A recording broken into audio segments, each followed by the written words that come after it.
Welcome to Democratic Visions.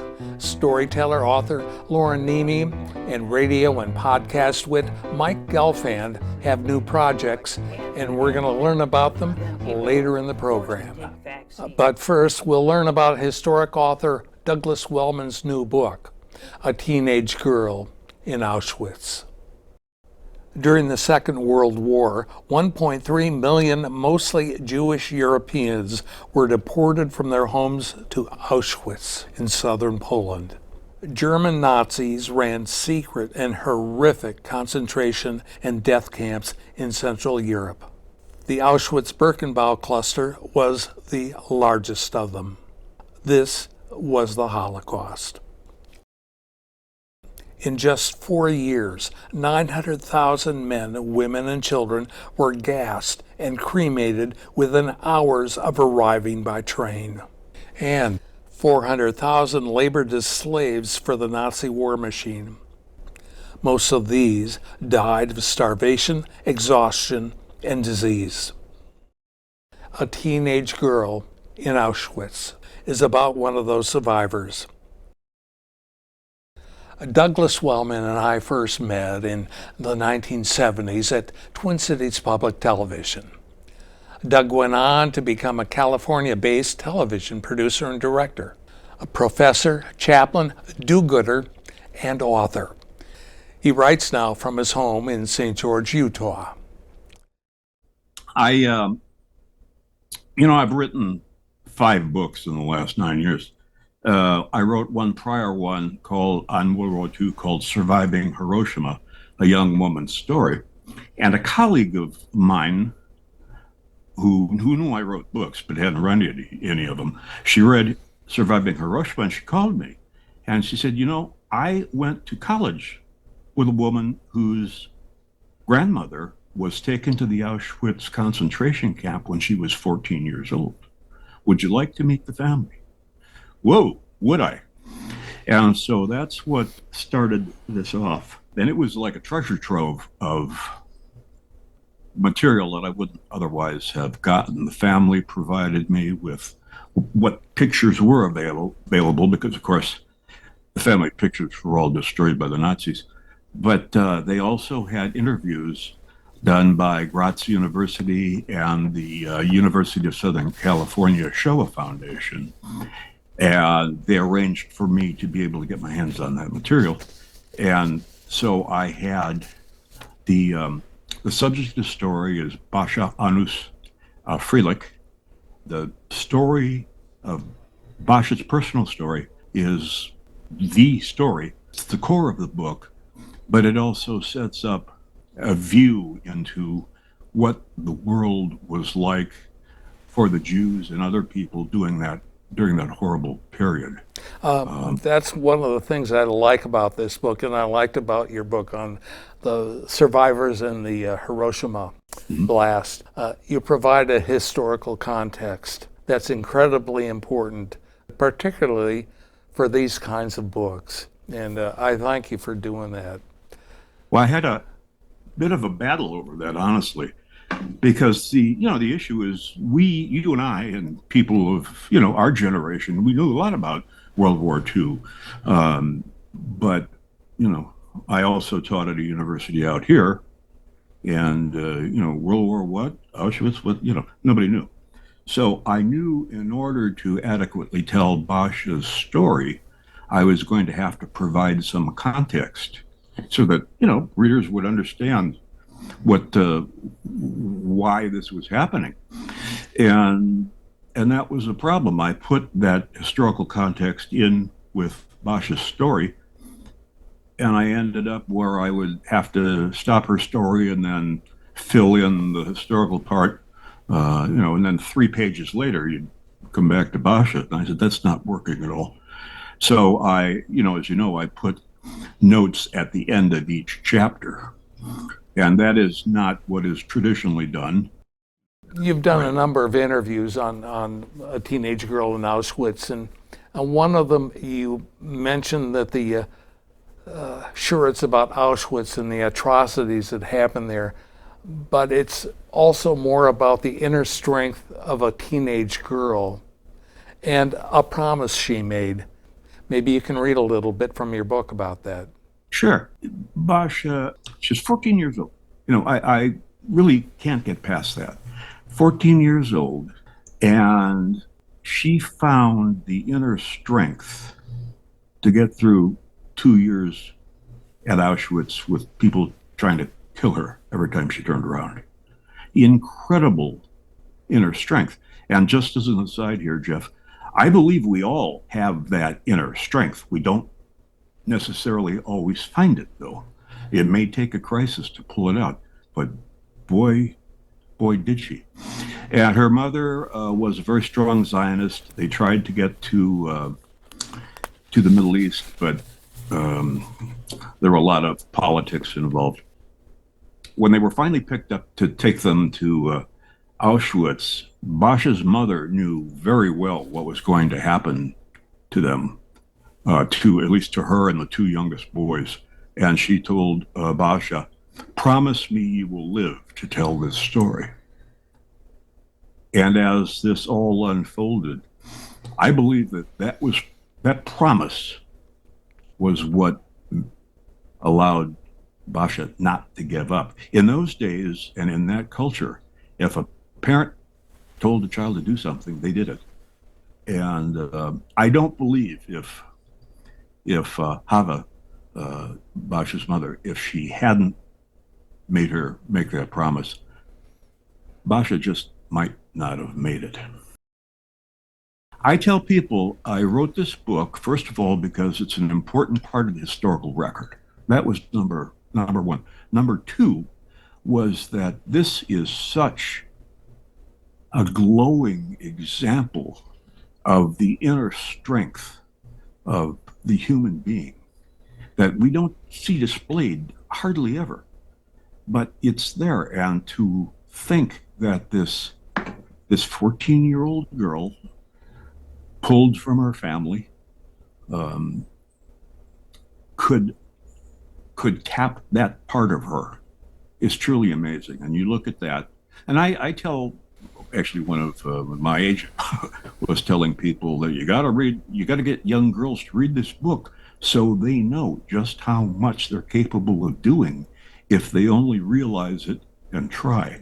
So that was so historical record, the emotional strength of human beings. And the third reason was history repeats itself. It happens over and over again. And I say that people who have insight into history have a unique perspective on what's going to happen in the world, and that's important too. Doug, could you tell me about the town or small city they lived in Poland? Basha and her family lived in a town called Prusany in eastern Poland. The town was probably about half Jewish and the rest Gentile. And the people all got along with one another. There was no, religious or racial animosity, although they tended to stay in their own, with their own people. And for her time and place, Basha had a perfectly normal life. They were, I guess you'd have to say they were poor, but a lot of people were poor. So, and the kids were happy, the parents were happy, and it was a happy childhood till World War II started, September 1st, 1939, I think. And the next thing they knew was that first the Germans attacked from the west, and then the Russians attacked from the east. And she woke up one morning to tanks rolling through the street. I keep saying 14 years old, but anybody awakened to tanks in the street is going to be a little bit disturbed. So she hung on to that. When the Germans, of course, double-crossed the Russians, and they attacked the Russians and pushed them out of Prusany, then things got substantially worse. The Russians weren't all that warm and fuzzy, but the Germans were evil. The Jews were put into a ghetto, and that happened to be where Basha's family was already living, so they didn't have to move or anything. But there was a wall around it, and Basha was first introduced to a new concept, which was hunger. The Russians were using the communist system, and they brought in food. The only food that could be gotten was from the Russians, and the Russians provided sometimes very little, and there was no choice of what they might get. Basha's family was poor, but her father Isaac would do practically anything he had to do to feed his family. One of those things was kosher butchering. And that was illegal under the Russians, but he continued to do it. And as I say, the town was mixed Jewish and Gentile. And Isaac had kosher meat customers out of both groups. And one of those people was a Gentile named Mrs. Markovich. So when Isaac did his butchering, Basha was assigned to take those meat parcels and deliver them to the Gentile customers. I guess the theory was she would be much more likely to get away with delivering the meat than he would. So one of the Gentile customers was the Markovich family, and Mrs. Markovich was incredibly kind to Basha. They were a wealthy family, and Basha would bring the meat, and Mrs. Markovich always had baked goods or cookies or something to give to Basha, and some more to take home to the other kids. She was very kind to Basha.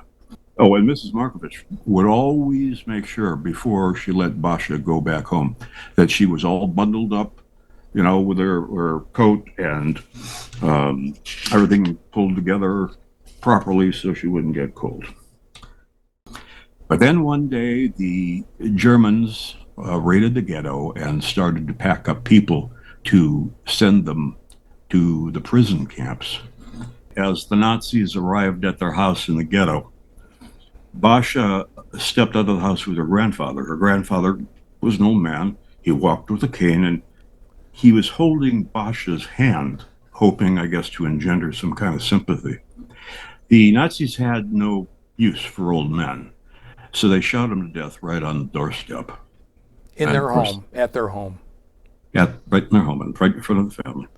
And then they had the sled ride. I should point out that as the sleds went through the town, the entire Gentile population turned out to watch the Jewish population being taken away and cheering for the demise of the Jews. So for Basha and everybody else, this was certainly demoralizing. As the sleds made its way through the city of Prusani, Basha looked out into the jeering crowd, and there stood Mrs. Markovich with the rest of her family, laughing, clapping, and carrying on with everyone else. Basha was crushed. I, as a child, knew something is very, very wrong with this world, and I felt no longer to live. So, who do you trust? Who do you trust when you're 14 years old?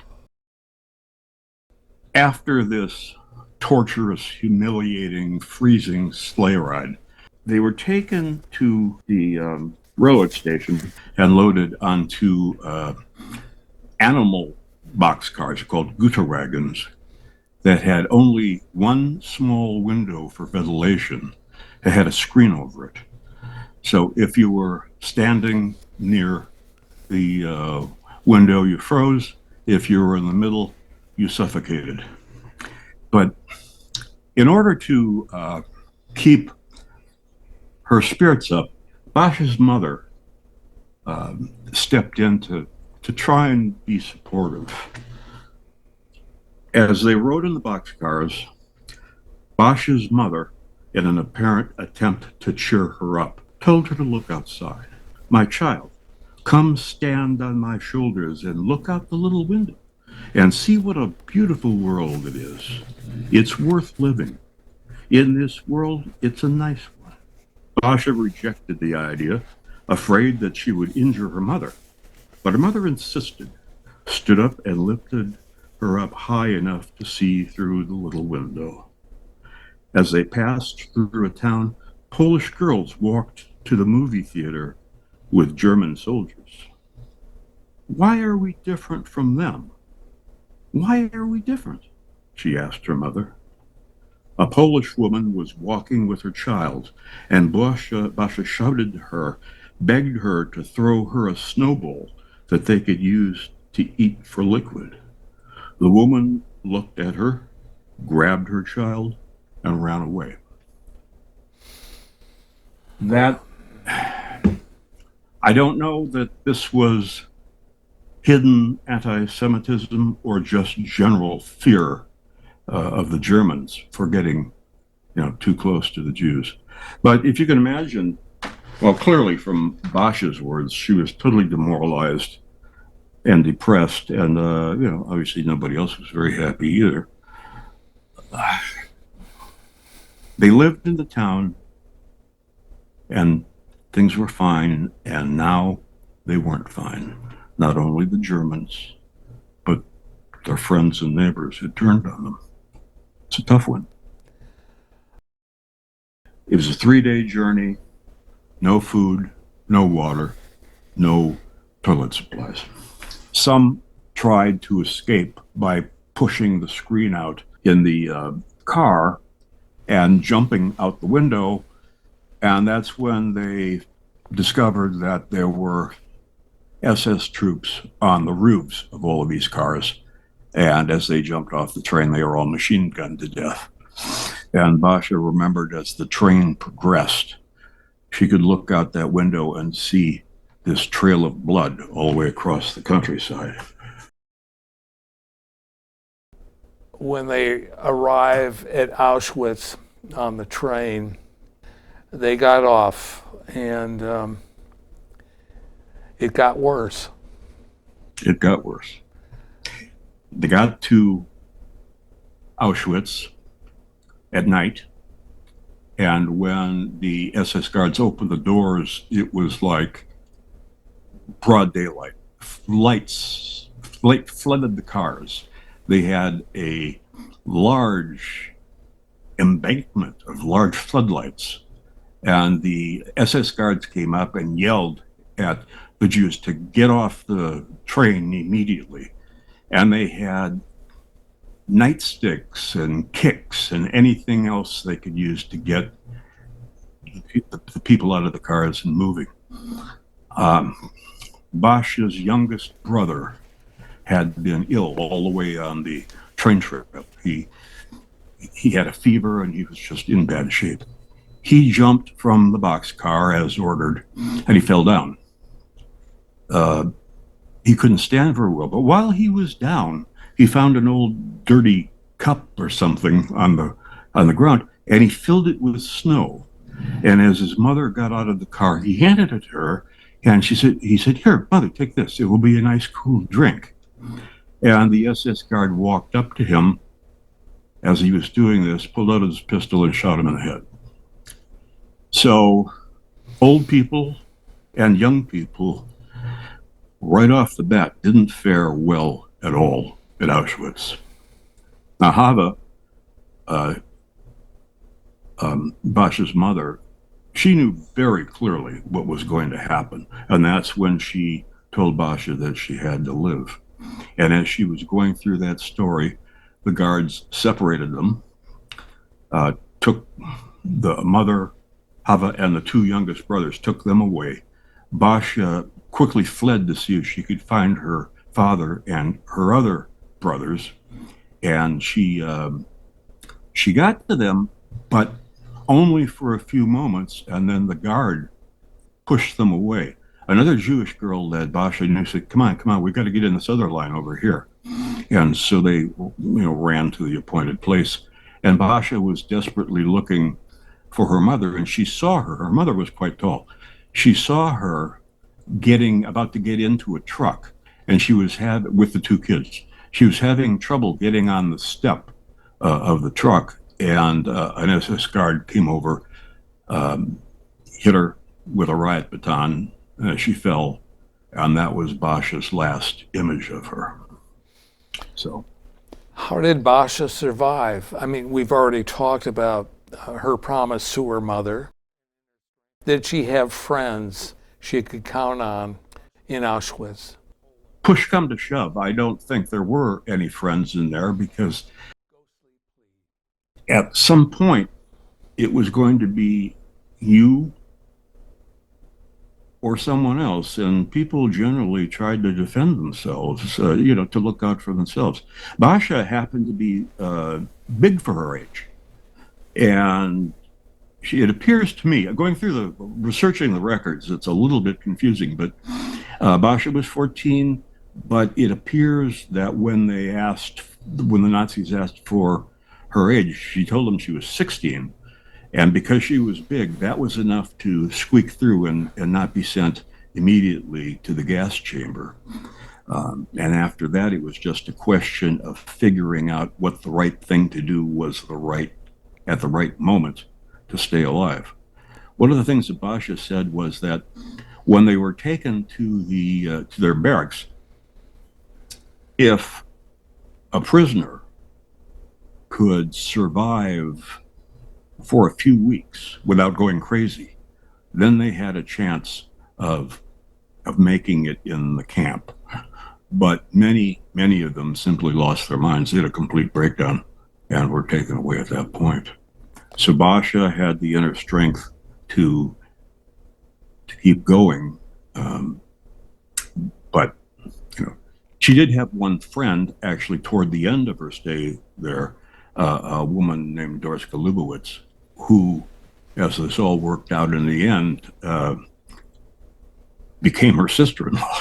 So when it was all over, so they were friends, but there wasn't much else. The girls, they were only given a piece of bread and a glass of water, but if they wanted to save the bread maybe for breakfast or to eat a little later, they'd put it under their pillows, and the other girls would steal it while they were asleep. I mean, they were just, they were starving and fearful, and they needed to do what they needed to do to survive. Basha was a survivor of Auschwitz. She made it to America. This story actually has a happy ending. When the war was over, they were all sort of outcasts. They wandered all over Europe trying to, find friends, find family, find anything, find something to eat. But she met a man, Samuel Freilich, and he had a brother. And Basha and her friend Doris and Samuel and his brother became a foursome, and they fell in love, and they managed to emigrate to the United States. Basha was an incredibly ambitious person, and as we would assume by now, it took a lot to stop her. She and Samuel went into the retail shoe business, as did Doris and her husband. And Basha was incredibly successful. She and Sam were incredibly successful, and they did very, very well for themselves. They had a vacation home in Atlantic City, and they really did live happily ever after. Not to say that there were issues and troubles and things, but they really became the American dream. Douglas, thanks for being with us. Jeff, I really have enjoyed this. I really have, which is kind of an unusual comment, given the subject matter. Yeah. But to be able to tell this story and to tell it to an old friend is just very special to me, and I thank you for that opportunity. I'm glad we're reconnected. Absolutely. A Teenage Girl in Auschwitz is available on most online bookstores. Doug's website lives at douglaswellmanauthor.com. douglaswellmanauthor.com. And now this with Loren Niemi and Mike Gelfand. Jim was at the Palace Theater, and he was at the Mike Gelfand and Loren Niemi are going to be with me on our next show, but this is a little preview in which we get to find out what these two incredible people are doing. Loren, what's up? Well, with my other life in the American School of Storytelling, in March we've got 3 fabulous performances from 2 fabulous actors. Jerry Fierst, who has been off-Broadway and Broadway actor for many years, is coming from New Jersey. And the next day, on the 22nd and 23rd, Jim Stoll, who's a classic and a legend in the Twin Cities, is going to be telling stories about his life as a park ranger. The stories about his life as a park ranger are, I think, especially appropriate these days. Where was he a park ranger?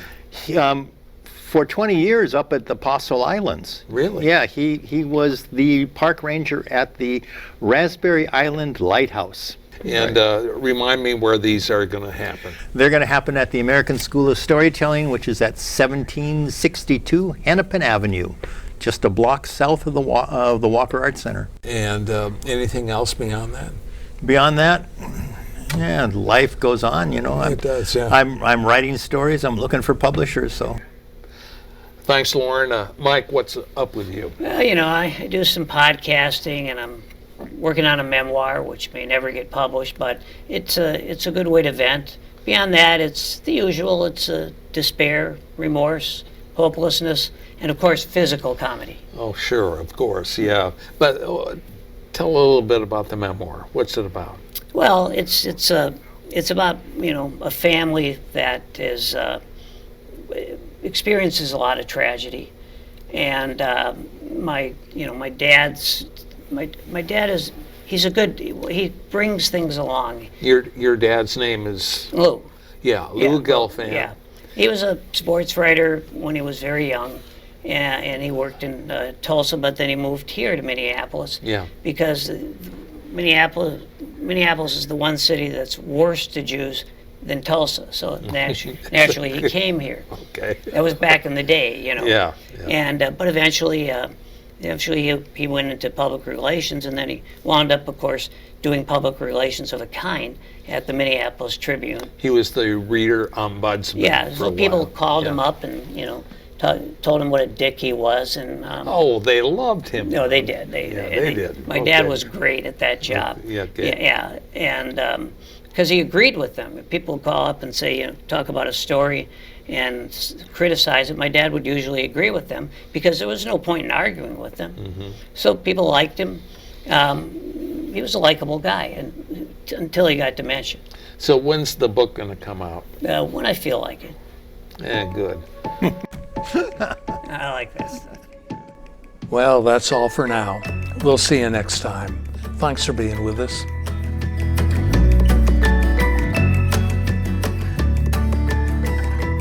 Democratic Visions is handcrafted by volunteers from Eden Prairie, Hopkins, Minnetonka, Edina, and Bloomington. Watch us on select cable systems and on our YouTube channel.